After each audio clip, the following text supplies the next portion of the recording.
کوئی قدم اٹھائیں تو صحیح، کوئی بات کریں تو صحیح۔ اور یار پانی جتنا مرضی بھی میلا کچیلا ہو جائے، آگ بجھانے کے کام تو آتا ہے کہ نہیں؟ تو اثر تو چیزوں میں ہوتا ہے۔ تو چڑیا نے اپنی چونچ میں، باقی تو نہ ساتھ چلیں، تو اس نے اپنی چونچ میں پانی کے چند قطرے بھرے جتنے آ سکتے تھے، اور لا کے حضرت ابراہیم کے لیے جو آگ جلائی گئی تھی اس کے قریب چھوڑے۔ ادھر سے رب کا حکم آ گیا، آگ میرے ابراہیم پہ ٹھنڈی ہو جا۔ تو وہ چڑیا، وہ آگ ٹھنڈی ہو گئی، خدا کے حکم سے سلامتی والی ہو گئی۔ تو جا کے باقی چڑیوں سے کہنے لگی، دیکھا نا تمہیں کہتی تھی نا چلو، وہ قطرہ تو ایک ہی تھا پر حکم تو رب کا ہی آنا تھا نا، تمہیں کہا تھا نا چلو، اگر تم میرے ساتھ چلتی تو ہو سکتا ہے سیلاب بھی آ جاتا اور حضرت ابراہیم کے سارے دشمنوں کو بہا کے بھی لے جاتا۔ ایک تو سب سے پہلے اپنی اہمیت کو سمجھیں، آپ محسوس کریں کہ ہم مسلمان ہیں۔ مسلمان جو ہوتا ہے نا اس کے ساتھ خدائی طاقت ہوتی ہے۔ نبی پاک صلی اللہ تعالیٰ علیہ وسلم نے فرمایا دعا مومن کا ہتھیار ہے۔ اس کے ساتھ جو خدائی طاقتیں ہیں وہ کافر مشرک کے ساتھ نہیں۔ جب تک یہ سمجھ نہ لیتا کہ اللہ تعالیٰ کی طاقتیں، اس کا فضل میرے ساتھ ہے۔ دیکھیں احد کے میدان میں جب ابو سفیان پکارے، ابھی کلمہ نہیں پڑھتے تھے، وہ پکارے، انہوں نے کہا کہ کدھر ہیں فلاں بن فلاں، فلاں بن فلاں کدھر ہیں، دیکھو تمہارے کتنے لوگ ہم نے شہید کر دیے۔ تو حضور نے صحابہ سے کہا اسے کہو کہ تم تو کسی مولا کو مانتے نہیں اور ہم کوئی لوارث تو نہیں، ہمارا تو رب رسول ہے۔ ان سے کہو ہمارے جو چلے گئے وہ شہید ہیں، جو بچ گئے وہ غازی ہیں۔ تو پہلے تو مسلمان یہ پہچانے، اور جب پہچان لے اچھے طریقے سے کہ میں مومن ہوں۔ دیکھیں نا ہم نے ساری زندگی جٹ بن کے، بٹ بن کے، رائی بن کے گزار دی۔ کچھ چاہیے نا کہ زندگی کی کچھ 4 سال مسلمان بن کے بھی گزارے۔ اقبال کہنے لگے یوں تو سید بھی ہو، مرزا بھی ہو، افغان بھی ہو۔ دل کبھی کرتا ہے کہ اقبال سے پوچھوں آپ نے سب سے پہلے سید کا ہی نام لے دیا ہے۔ یوں تو سید بھی ہو، مرزا بھی ہو، افغان بھی ہو، اور تم سبھی کچھ ہو، بتاؤ کہ مسلمان بھی ہو۔ نعرہ تکبیر، نعرہ رسالت، نعرہ حیدری۔ تو سب سے پہلی بات تو یہ کہ مسلمان کو سمجھنا۔ دوسری بات یہ کہ جب وہ سمجھ لینا کہ میں ایک مومن ہوں، جس طرح باپ ہونے کی حیثیت سے کوئی ذمہ داریاں ہیں، استاد ہونے کی حیثیت سے کوئی ذمہ داریاں ہیں، ہماری کسی جماعت کا مقتدا ہونے کی حیثیت سے ذمہ، اس طرح بحیثیت مومن بھی ہماری کچھ ڈیوٹیاں ہیں۔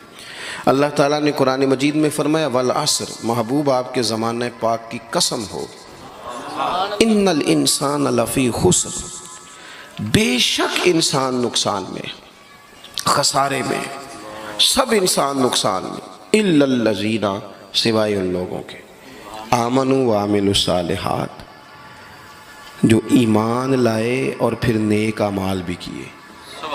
نرا ایمان نہیں، آپ جہاں بھی قرآن مجید دیکھیں گے نا، اگرچہ بچائے گا نرا ایمان ہی بندے کو، لیکن یہ جو اعمال صالح ہے نا، یہ ایمان ہی کا ثمرہ ہے، یہ اس کا نتیجہ ہے، یہ اسی کی شاخیں۔ بندہ مسلمان ہو تو اس کے کام بھی تو مسلمانوں والے ہو نا، مومن ہو تو اس کا رویہ بھی مومنوں والا ہو۔ ایسا تو نہیں ہے نا کہ آپ زبردستی منوائیں گے اور کوئی کام نہ کرے وہ مومنوں والا، لیکن وہ کہے کہ میں تمہیں منوا کے چھوڑوں گا۔ فرمایا ایک تو ایمان لائے، اور مضبوط ایمان، تگڑا ایمان، اور پھر وہ اعمال صالحہ کرے، اس کے کردار سے، گفتار سے، اٹھنے سے، بولنے سے، بات کرنے سے، لین دین کرنے سے، معاملات کرنے سے، تجارت کرنے سے اسلام چھلکے، اس کا لب و لہجہ مسلمان ہو۔ اقبال کہنے لگے خرد نے کہہ بھی دیا لا الہ الا اللہ تو کیا حاصل، دل و نگاہ اگر مسلمان نہیں تو پھر کچھ بھی نہیں۔ یعنی اس کے اعمال بھی ہوں اسی طرح کے، اس کا رویہ بھی ہو مسلمانوں جیسا۔ حضرت باعزید بستامی کا زمانہ تھا، تو ایک مسلمان ایک یہودی کا دوست تھا، اکٹھے اٹھتے بیٹھتے تھے، گپ شپ ہوتی تھی، آنا جانا تھا۔ تو وہ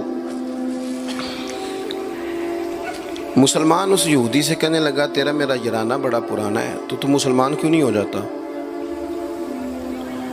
تو اس کا دوست تھا، بے تکلف تھا، سجن تھا، وہ کہنے لگا یار میں نے دیکھے ہیں 2 اسلام، ایک اسلام وہ ہے جس پہ تو عمل کرتا ہے، اور ایک وہ ہے جس پہ حضرت بایزید بستامی عمل کرتے ہیں۔ تو میرے ساتھ ہر جگہ چلا جاتا ہے، جہاں تمہارے دین نے منع کیا وہاں بھی چلا جاتا ہے۔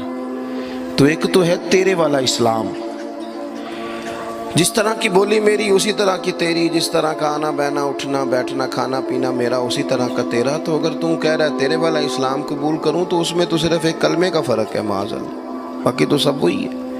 اور ایک اسلام ہے حضرت بایزید کا، بولے تو سچ بولے، کھائیں تو طیب کھائیں، دعوت دیں تو خیر کی دیں، بات کریں تو بھلائی کی کریں۔ اگر اسلام وہ ہے جس پہ حضرت بایزید عمل کرتے ہیں تو پھر تو ان سے کہے مجھے دین کی دعوت دیں، ان والا اسلام میں قبول کرنے کو تیار ہوں۔ جب تک ہمارے مزاجوں میں ہم نہ زبردستی، جب آپ ناراض نہ ہونا، بعض دینی لوگ اسلام کو لبادے کا نام ہے، داڑھی رکھ لی پگڑی باندھ لی تو بس اسلام مکمل ہو گیا، جبر کریں گے، بعض دفعہ اس طرح کا لہجہ اختیار کریں گے کہ لوگ پریشان ہو جائیں۔ اور بھئی اسلام فقط ظاہری حلیے کا نام نہیں، آپ کو پتہ ہے عقیدہ اور نظریہ تو بات ہی ساری باطن کی ہے۔ آپ کے اندر دین کتنا ہے، آپ سچ کتنا بولتے ہیں، دیانتدار کتنے ہیں، حلال حرام کا فرق کتنا کرتے ہیں، اس سے آپ کے اسلام کا پتہ چلے گا۔ اس سے پتہ چلے گا کہ آپ کس قدر زیادہ مسلمان ہیں۔ صرف حلیے کا نام اسلام نہیں، میری بات کو یاد رکھیں۔ تو اللہ فرماتے ہیں کہ ایمان لاؤ، پھر ایمانداروں جیسے کام بھی کرو، اور پھر یہ نہیں کہ جس طرح کی ہوا ہو تم بھی ادھر کے ہو جاؤ۔ وَتَوَاصَوْا بِالْحَقِّ، تمہارا ایمان بھی ہو، اعمال بھی ہوں، اور تمہیں حق بھی کہنا آتا ہو۔ ہمارے ہاں لوگوں کا حق کہنا آتا ہے پر غریبوں کے بیچ۔ میں جی ہمیشہ سچ بولنا کدے نال، ماڑے بندے نال۔ میری گل کھری کرنا بھی، تو کھری گل ڈی ایس پی دے منہ تے کری جا کے، تیرا پتہ لگے جڑی تو کھری گل کرنا ہے نا۔ دیکھو نا جی، آپ سارے لوگ مجھ سے پیار کرنے والے ہیں، میں جو مرضی کہوں آپ نے کہنا ہے ماشاءاللہ، محبت سے ہیں نا آپ۔ مزہ تو تب ہے کہ ایوان اقتدار میں آپ جائیں، وہاں آپ سچ بات کریں۔ بہت سارے لوگ سچ بولتے ہیں دوسروں کے بارے میں، حالانکہ سب سے زیادہ سچ اپنے بارے میں بولنا چاہیے۔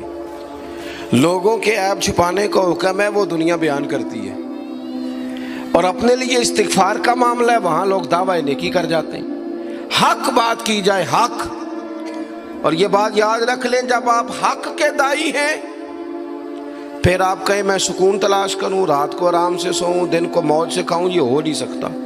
حق کا رستہ بہرحال اس میں سپیڈ بریکر بھی آتے ہیں، اس میں کانٹے بھی آتے ہیں، اس میں تکلیفیں بھی۔ حضرت جنید بغدادی نے ایک بندے کا جنازہ پڑھا تو لوگ کہنے لگے جی سارے یہ نو چنگا آندے رہے، بندہ ہی کمال تھا، کسی کو شکوہ ہی نہیں، سب ہی اچھا کہتے۔ حضرت جنید بغدادی فرمانے لگے اوہو غلطی ہو گئی، منافق کا جنازہ پڑھ لیا، یہ تو جس کے منہ پہ جاتا تھا اسی کا ہو جاتا تھا۔ آپ فرمانے لگے اگر سچی بات کرتا تو کچھ نہ کچھ مخالف بھی ہوتے۔